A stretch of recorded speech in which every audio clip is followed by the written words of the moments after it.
മലയാളത്തിലൊരു പഴമൊഴിയുണ്ട്, തീക്കൊള്ളി കൊണ്ട് തല ചൊറിയല്ലേ എന്ന്. അതായത് ഒരു പ്രശ്നം പരിഹരിക്കാൻ ശ്രമിക്കുമ്പോൾ അതിലും വലിയ അപകടം ക്ഷണിച്ചു വരുത്തരുത് എന്നാണ് അതിന്റെ അർത്ഥം. ഇന്ന് ഈ പഴമൊഴി ഓർമ്മിപ്പിക്കുന്ന ഒരു രാഷ്ട്രീയ സംഭവമാണ് പാർലമെന്റിൽ നടന്നത്.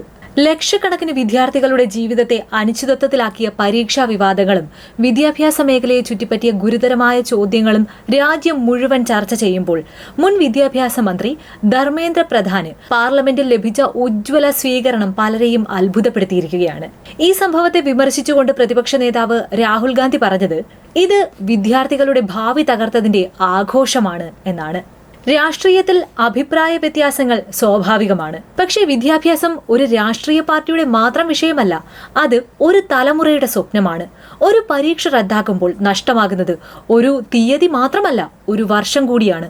ഒരു ചോദ്യപേപ്പർ ചോർന്നാൽ നഷ്ടമാകുന്നത് ഒരു പരീക്ഷയല്ല, ലക്ഷക്കണക്കിന് വിദ്യാർത്ഥികളുടെ ആത്മവിശ്വാസമാണ്. രാവും പകലും പഠിച്ച് കുടുംബത്തിന്റെ പ്രതീക്ഷകൾ ചുമന്നു നടക്കുന്ന വിദ്യാർത്ഥികൾക്ക് ഏറ്റവും അധികം വേണ്ടത് നീതിയും വിശ്വാസവുമാണ്. അവരുടെ ചോദ്യങ്ങൾക്ക് വ്യക്തമായ മറുപടി നൽകേണ്ട സമയത്ത് ആ വിവാദങ്ങളുടെ കേന്ദ്രത്തിലുണ്ടായിരുന്ന വ്യക്തിക്ക് ആഘോഷപൂർവമായ സ്വീകരണം നൽകുന്നത് എന്ത് സന്ദേശമാണ് സമൂഹത്തിന് നൽകുന്നത്? അതുകൊണ്ടാണ് രാഹുൽ ഗാന്ധിയുടെ വിമർശനം പലർക്കും പ്രസക്തമായി തോന്നുന്നത്. ഇവിടെ ചോദിക്കേണ്ടത് ഒരു വ്യക്തിയെക്കുറിച്ചല്ല, ഒരു രാഷ്ട്രീയ പാർട്ടിയെക്കുറിച്ചുമല്ല, ഉത്തരവാദിത്തത്തെക്കുറിച്ചാണ്. ജനാധിപത്യത്തിൽ അധികാരത്തെക്കാൾ വലിയതാണ് ഉത്തരവാദിത്തം.